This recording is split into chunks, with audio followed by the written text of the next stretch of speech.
Chers membres d'Église et chers amis, bonjour. Nous sommes aujourd'hui le lundi de Pâques. Ce jour, encore férié, ne correspond à aucune réalité biblique. C'est encore une fête religieuse parce qu'au Moyen-Âge, après les fêtes de Pâques, il y avait toute une semaine qu'on appelait l'octave de Pâques, qui était une semaine fériée pour permettre aux pèlerins qui étaient allés à Rome de pouvoir revenir chez eux, puisque le plus souvent ils étaient à pied. Mais pour nous, ce lundi de Pâques peut quand même correspondre au premier jour d'après. Nous disons qu'un événement est historique quand l'après est différent de l'avant.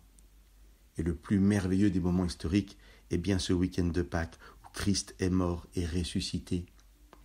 Et ce premier jour d'après, le lundi, c'est le premier jour où nous vivons cette assurance de la résurrection du Christ et de sa victoire sur la mort et sur le diable. La victoire de Jésus-Christ nous a acquis le royaume de Dieu. Le royaume de Dieu à venir, ou le règne de Dieu au milieu de nous et en nous par l'Esprit du Christ. Il y a plusieurs paraboles dans la Bible qui nous parlent de ce royaume, de ce règne de Dieu. Une qui n'est pas très connue est la parabole de la semence qui pousse toute seule dans Marc 4. Il est du règne de Dieu comme d'un homme qui jette de la semence sur la terre, qu'il dorme ou qu'il veille, nuit et jour, la semence germe et croît sans qu'il sache comment.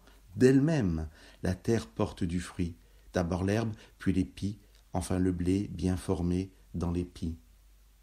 Ce n'est pas la parabole la plus connue, et peut-être pas celle qui nous plaît le plus parce qu'elle semble nous dire que nous n'avons rien à faire. La semence pousse d'elle-même, et il peut nous sembler trop facile de n'avoir rien à faire. Mais je n'en suis pas si sûr, parce que si c'est moi qui fais, c'est moi qui maîtrise, et si je laisse faire, eh bien c'est Dieu qui doit agir, et je dois prendre le risque de laisser Dieu agir comme il veut dans ma vie. Nous pouvons lire dans Éphésiens 3:20, « À celui qui peut, Dieu le Père, par la puissance qui est à l'œuvre en nous, l'Esprit Saint, faire infiniment au-delà de tout ce que nous demandons ou pensons. » En ce lundi de Pâques, en ce jour d'après la résurrection, d'après la victoire, osons dire à Dieu, « Tu peux agir dans ma vie comme tu le veux. » Soyez bénis, mes frères et sœurs.